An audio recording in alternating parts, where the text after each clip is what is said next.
So without further ado, I would like to introduce our first speaker from our sponsors at BeWay. We're very grateful to have had some mentors as well as a speaker from BeWay come in. So we've got Daniel Naranjo. Naranjo. I'm Finnish, so I know how to roll the R's, but you know.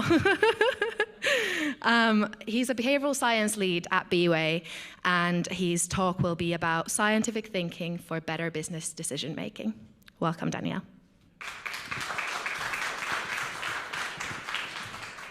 Mic up. I move around a lot, so just give me 1 second.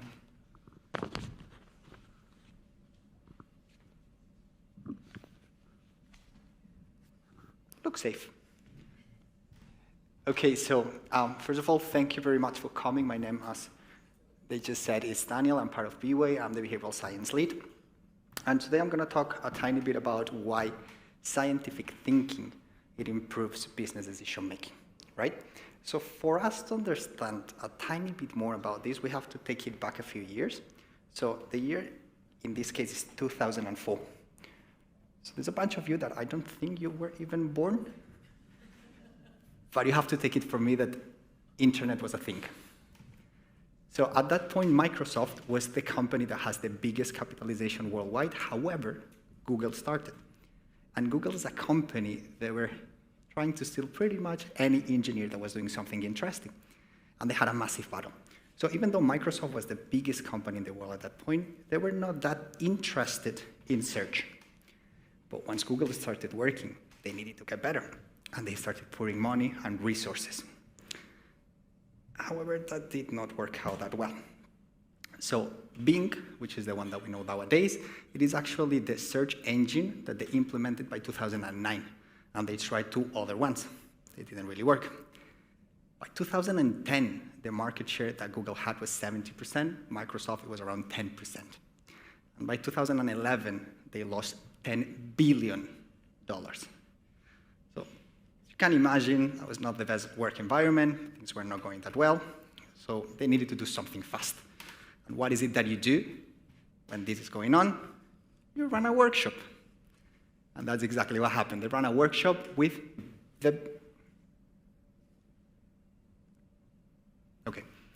They ran a workshop with the best engineers that they had in town. And then they had a bunch of ideas. And obviously we know that whenever we are working, it is impossible for us to implement everything that we can think of. So they had to prioritize. However, there was one specific engineer. We are going to name her Sarah.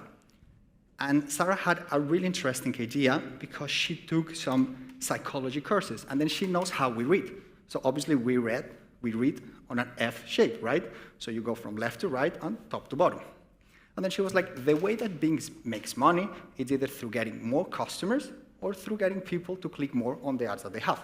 Right? So that's essentially how they monetize their efforts. And then she was like, you know what? What I have is this search. Let's imagine that I'm looking for flowers, and this is what I have, right?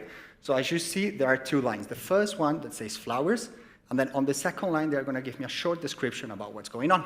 So whether I have a 24-hour delivery, whether delivery is free, so whatever it is. And then she was like, you know what? I don't think this is working that well because of how we read.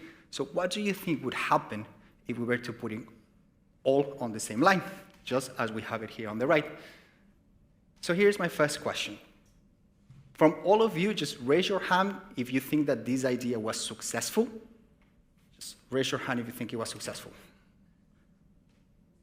Okay, just keep your hand there 1 second. If it was successful, how many millions of dollars do you think that idea brought in? Just keep your hand raised if you thought there was anywhere between 0 and $10 million. Okay, 10 to 20? 20 to 40? Okay, 40 to 50? Again? Okay, 50 to 70? That's it? Okay, 70 is our maximum. I like it. So essentially, what happened here, the first thing is that all the alarms within the organization, they started ringing. Because the last time something like this happened, it was a bug that was counting each click double, so they thought that they had made a massive discovery, but this was not the case. So what happened here is that this pointer is not the best one, is that this was the best revenue-generating idea in the history of Bing. So what happened is that it increased revenue by 12%. For anyone that works in business, 12% is a lot. And when we were to monetize this, the impact that this had, $100 million only in the US. Not bad for a small idea, right? However, what I'm going to argue today is that this, even though it's a really nice idea, it's a really nice talk like this one, what we're going to see is that this is part of an environment where scientific thinking is key. And you need to ensure that this is part of the culture. Okay? So what we're going to see here is a really nice graph of how many experiments Bing has run during those years. So just look at those numbers. By 2012, they were running anywhere around 75 and 125 experiments per week. So that was not an outlier. It was a really cool experiment, but you need to run quite a few of them. And here's where it comes interesting. Because that culture, it needs to have quite a few things that are quite familiar to all of us. The first one, you need to have a hypothesis. So it has to be testable. It also has to be something that the whole organization buys in. Because like if I just work in a small team and then I think that this is going to be great, but then no one is going to implement it, that's never going to work. Then obviously it has to be feasible and it has to be reliable. There's no point in running an experiment if it's just not feasible, and if the data that I'm going to get from the experiment is just going to be worthless. The third one is that we need to be causally inferring that that was the cause and the effect of the experiment. Then it has to lead to an extra value. In this case, it was $100 million. But all of this is completely useless if we don't have the last thing, which is decisions. If I was to run an experiment and no one was going to act on it, that's completely useless. It's knowledge without implementation. Okay? So, nice, Annie. All right? So, nice interview, like nice introduction. But like my question is like, why does scientific thinking improve business decision making?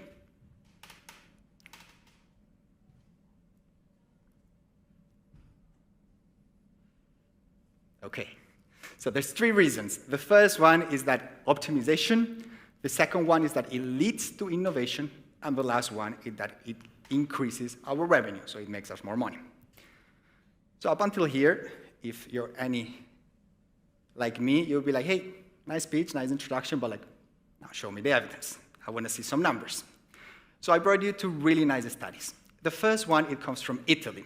There were 116 Italian startup founders. Okay, there were around 200 that applied for this, but only 116 got selected. And that was the idea, a stage of the startup. So all of them, they started right at the same point, right? From that point, they got 10 sessions. Anyone knows Bocconi University?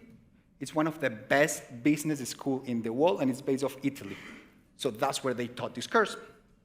And then they will follow up for a year, okay? So what they found here is that they were teaching them during these classes something that is basic for any of us that's running an experiment. So that means how to run an MVP, all of these things that we see here. And that was one group, so around 65 startups. The other 65 startups, what they had, it was exactly the same thing, but a tiny bit of scientific thinking. So how to prepare a hypothesis, how to test, and how to run A/B testing. Okay, so what happened here is that after a year, those entrepreneurs that behave like scientists, they made more money, they are more likely to pivot to a different idea, and they are less likely to drop out. Yet again, if you're anything like me, you still have questions. I want to see the numbers. So let's take a look at the graph. The first one, you're going to see that on the left, this is the average total revenue for a year. On the left, you have the control group that is around $200. On the right, you have the numbers of the startups that were thinking as scientists. Look at the difference. That's 48 times more. That is a lot. That per se is quite impressive. It's money, it's not a lot of money, but for me personally, what's even more impressive is the second graph, which is this one. How often are they able to pivot from one idea that they think that is absolutely amazing to one that is not? I think we're going to have to change the battery. So in this case, the rate of rethinking, it goes from 21% to almost 50%. So think about it. If you think like scientists, it is really easy in a business setting to go from one idea or how to make money to something that actually works a bit better. So this per se is quite impressive. But obviously, we need a bit more of evidence, right? So in 2015, they gathered data on 35,000 startups. At that point, what they saw is that those startups that implemented A/B testing, they had a rate of innovating, so creating completely new products, somewhere between 9 and 18%. And lastly, what they saw is that they had more views on their pages. So these views, after a month, it was around 10%. After a year, it was anywhere between 30 and 100. Those numbers are rather abstract, so let's put it on monetary terms. So what happens here? Let's imagine that you're a small startup, that then you have around 10,000 visitors per month. Then let's imagine that you were to increase the amount of visitors by 30%, and let's imagine that the cost per acquisition on Google is $2. So this would mean that this idea would have an impact of $72,000. Not bad. Now let's think that it's a bigger company. Let's say that we have 1 million views, that we increase by 30%, and that the cost per click is also $2. So in this case, the impact, simple math, $7.2 million. And then all these numbers, let's see them translated on the banks that all of you have here. So look at NetWest. They have 11 million unique visitors per month. So just think about the impact that this can have on the big organizations that are currently working in the UK. So now, let's go back to my question. So why does scientific thinking ensure better decision making? And the point that I'm making here is that scientific thinking causes better optimization, it causes innovation within organizations, and it causes extra revenue. And that per se, it is quite interesting for any type of company. Danny, thank you very much. But like, I'm a behavioral scientist, social scientist, doesn't have anything to do with me. I would argue that you're wrong. You are the perfect persons to ensure that this happens in businesses, and that's for 2 reasons. Reason number 1 is that you were trained as scientists. So whenever you work in businesses, this is critical for you. And the second one is you've been trained to understand people. And as one of my favorite tweets says, 100% of customers are people, 100% of employees are people. If you don't understand people, you don't understand business. Okay? So up until here, we saw really nice case study. Then we saw that this has to be part of a culture. Then once we saw that this is part of a culture, we understood that everyone that's in this room, has a really important role in this transition. Then now comes the next question. How the heck do I do this? So the way we do it in our company, can you imagine that now I say that it's based on opinions? Kind of weird, right? So like there has to be science behind what we do. And then on the left, you're going to see some models. I think people here that have worked in business for a long time, you know the ADKAR model. Those are general models that they use for change within organizations. But then all of that is the practical evidence. So in 2018, some researchers got all these models, and then they matched it with the scientific evidence that we have within organizations. And then they came out with 10 steps of evidence-based change management with organizations. So not too bad. So here is my big disclaimer. The first one is like when we started working, that was not the model that we were following. That was just a model that we found afterwards. So that was more of an inductive process than another type of thing. There's several limitations in implementation. So what I'm going to tell you about has never been done. We've done bits and pieces with different organizations. And lastly, all models are wrong. So I already agree with you. The model is wrong, but it's useful. Okay? So let's see it on a step-by-step basis. On the first one, whenever we start working with any organization, we need to get the facts regarding the nature of the problem. And here, as we know, not all the organizations are going to be fit to implement scientific thinking. So the first realization is that there's some companies that this is just not going to work, and that's fine. That's not a big issue. So we need to take that for granted whenever we are working. Not all the companies are going to be willing to put in the time or put in the effort to do this type of thing, right? On the second one, let's imagine that this is a company that is actually interested in implementing scientific thinking to improve business decision making. So one of the first things that we have to do is assess how ready they are to implement scientific thinking. So what we do is generally we have a really simple test to ensure that there's people that are capable, that they have the opportunity, and they have the motivation within the organization to ensure that this change happens. So there is this really nice graph that essentially it goes from awareness up until embeddedness. So awareness is pretty much where all the companies are, and if you want to go to embeddedness, that's essentially where Booking, Microsoft, LinkedIn, Netflix is, where pretty much all the decisions that are taken within the business, they are based on a previous experiment. Okay, step number 2, 8 to go. On step number 3, these changes that we are going to implement, they have to be based on data and on interventions, right? So one of the first things here is that this is a numbers game. So what do I mean by that? Generally speaking, the experiments that are successful are anywhere between 10 and 20%. So it's not a lot. For every 10 experiments that you run, only 1 is going to be successful.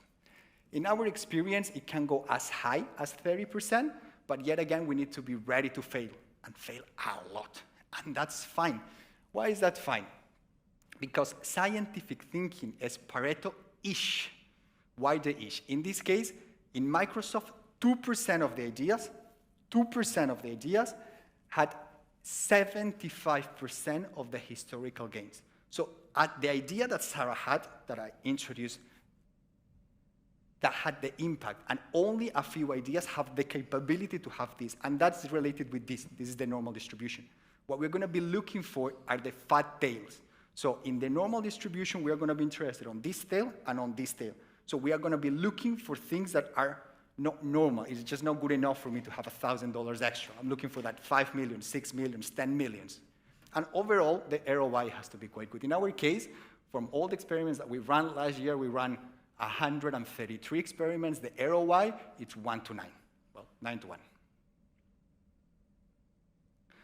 Then on the second one, this has to be part of the wider organization.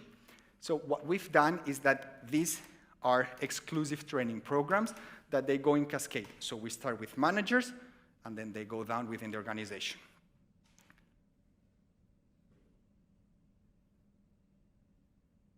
Okay.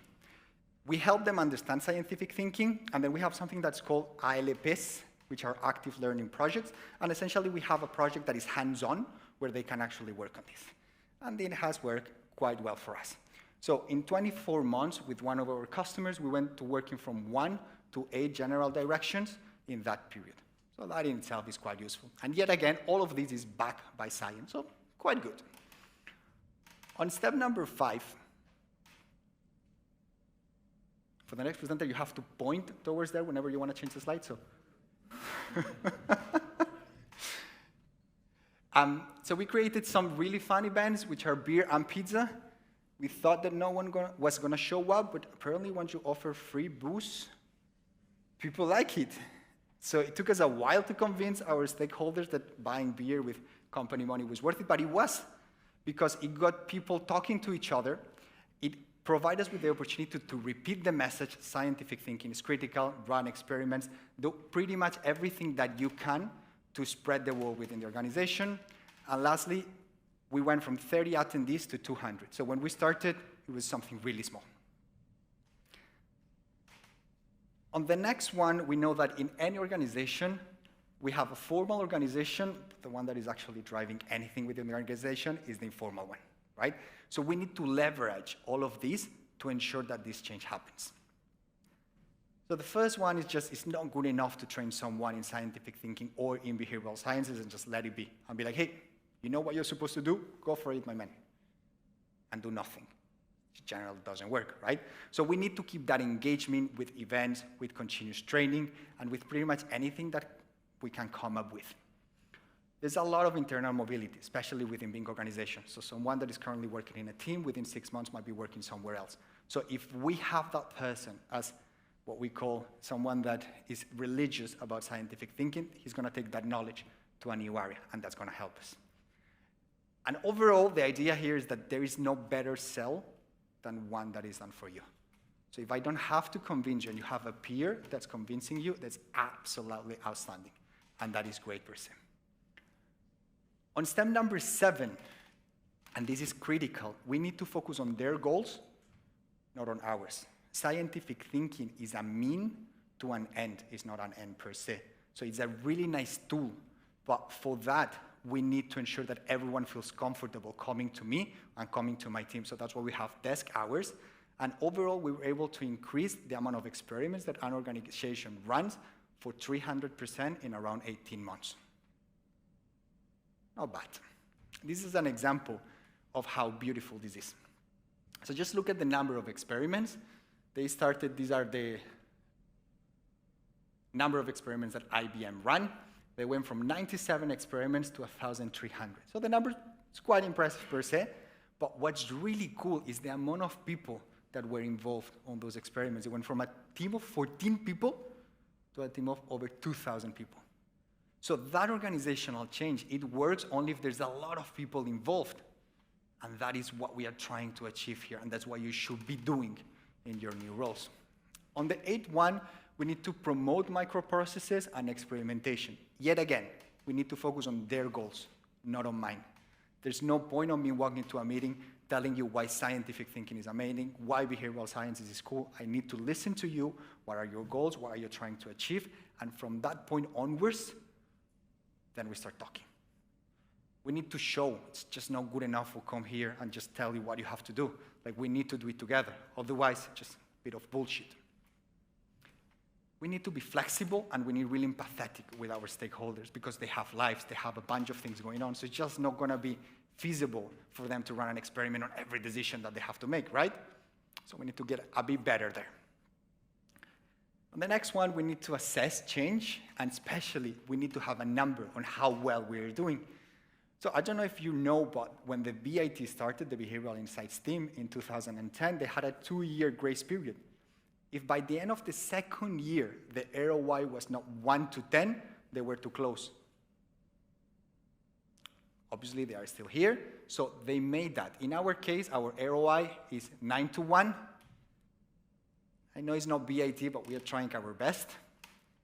And all of these help us to ensure that progress and outcomes are shared within the organization. And lastly, and this is probably the most important bit, we are trying to do all of this to become the new status quo. We need to be embedded within organizational decision-making. We need to be part of the governance. All of that, it has to be part of who we are. So if you've made it until here without using your phone, thank you very much. Now, let's summarize the 4 main takeaways that I want you to take home. The first one is that great ideas do not happen by chance. You need to create an environment where great ideas can thrive, where all of this is important, and where experimentation is key to the development of an organization. First idea. Second idea, scientific thinking causes optimization, innovation, and revenue. It's not a correlation, it's a causation. So if we are able to implement scientific thinking within organizations, that is going to make a huge difference on the lives of our stakeholders and the way that businesses run. The third one is that everyone that's in this room, you have a critical role in this transition because you're scientists and you're trained to understand people. And last but not least, this is not easy. It takes a lot of effort. That's essentially what we are trying to do on a daily basis. But I can promise all of you that it's absolutely worth it. Thank you very much for your time.